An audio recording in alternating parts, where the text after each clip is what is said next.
Ramai toko-toko BN komen Datuk memberi cadangan untuk buat kifalah pada Mak Rempit tu. So ramai yang kata benda ni boleh meningkatkan lagi. Dia salah faham tu. Mula-mula kita lancar kifalah dulu pun dia salah faham. Dia kata macam-macam. Dia kata orang ni dah mati baru dapat duit. Tapi bila kita buat, dia lancar insurans merdeka. Tapi bila dia mati memang tak dapat duit insurans merdeka kerana ini program parti ya. Dia salah faham. Bukan itu maksud saya.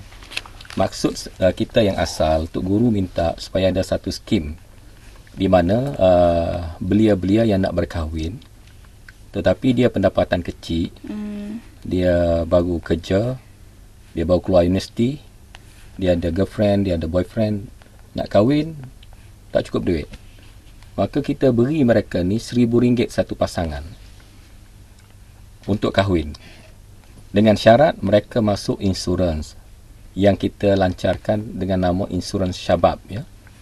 Tadi insurans kifalah orang tua, yang ni syabab orang muda. Premium dia RM50 satu tahun. RM25 kerajaan biayai, RM25 kena datang duit dia sendiri. Yang orang tua ni tak apalah, kerajaan bagi free terus.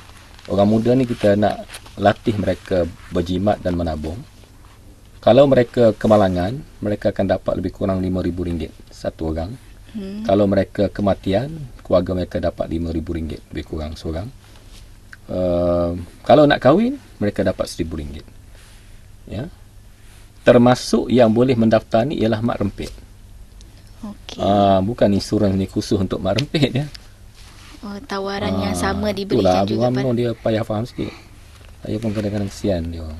Masjid negeri kita dah ada. Kalau nak buat masjid sebiji lagi, buatlah. Tapi janganlah tukar masjid negeri, saya tak setuju. Saya anak Kelantan, saya sayang Masjid Muhammadi sebagai masjid negeri. Kalau saudari pernah pergi semayang sini, saudari akan rasa nikmat. Antara satu-satu masjid yang kita boleh rasa ketenangan bila kita masuk situ. Dan dia ada sejarah yang panjang ya. Tuanku pernah bertitah di sini, lawan UMNO dulu di sini. Masa dia kena nanya dalam isu kereta Lamborghini, ada sembahyang hajat sini. So masjid negeri di bawah PAS akan remain di Masjid Muhammadi ya. Nak buat masjid lain boleh buat, tapi tak payah nama masjid tu masjid negeri. Datuk komen di sebalik keyakinan Pak Lah dengan BN untuk merampas kembali. Saya ingat dia tak yakin. Dia pura-pura yakin saja. Okey. Saya yakin tapi dia tak saya yakin. Lihat kepimpinan PAS pun dengan keyakinan sendiri. Jadi saudari rasa macam mana? Itu saya nak minta komen Datuk. Saudari dulu tanya. Menang ke kalah? Saya tak tahu. Nak undi mana? Itu undi adalah rahsia. Tahulah dalam dada tu tanya dulu. Kalau nak undi PAS menang. Kalau nak undi BN, orang lain pula undi PAS menang juga. Dalam politik ni kadang-kadang dia cakap benda yang tak sama dengan apa yang dia ada dalam dada. Dalam dada berdebar, tapi kata nak menang. Saya ingat ini adalah propaganda Barisan Nasional semata-mata. Di peringkat bawah mereka tahu, mereka tak dapat sokongan ya. Macam mana rakyat nak sokong? Lepas 4 tahun rakyat menderita, Pak Lah tak buat apa-apa. Tiba-tiba nak pergi sokong, nak tambah undi pada dia. Mustahil.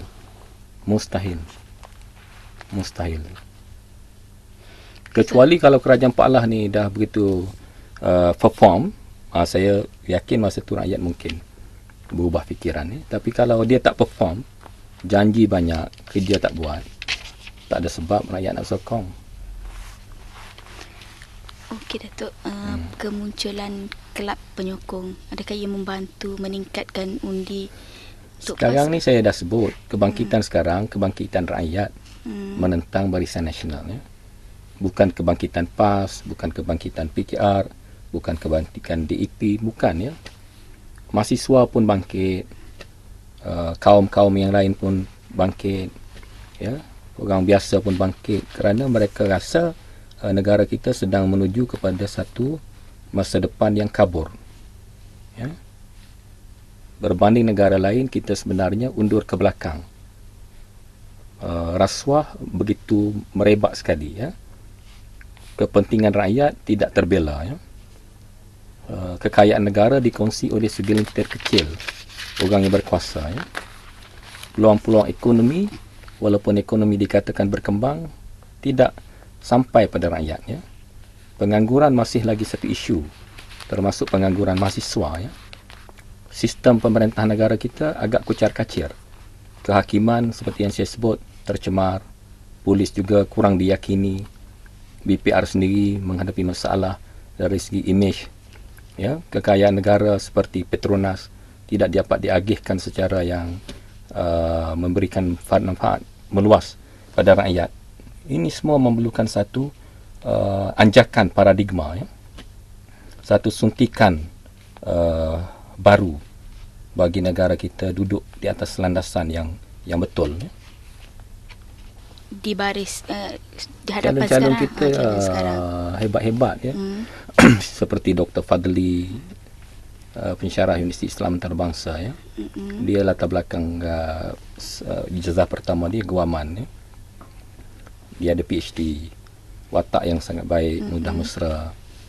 Kita ada macam profesional calon kaduk, ya. Saudara Azami Muhammad Noor, ya, seorang profesional. Kita ada tokoh ulama macam Dr. Muhammad bin Daud di Tendung, ya. Dan kita ada penceramah, pengkuliah yang disegani, Ustaz Muhammad Mustafa yang lulus daripada Universiti Madinah. Dan kita ada saya sendiri, ya. Dan Tok Guru Ni Aziz yang telah terbukti begitu jujur dan begitu mengambil berat kebajikan rakyat di negeri Kelantan. Jadi saya rasa calon kita lebih berkemampuan mentadbir Kelantan di atas landasan Islam dengan meneruskan agenda Islam yang telah kita laksanakan selama 18 tahun. Ya.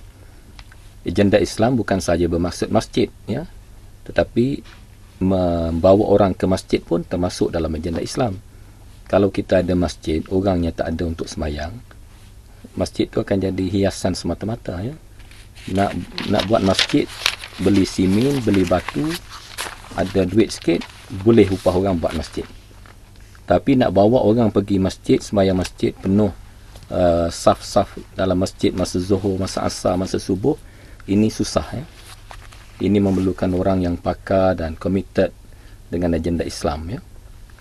Berbanding calon Barisan Nasional seorang saja ustaz, dia nak buat Kelantan pusat tamadun Islam, ustaznya seorang.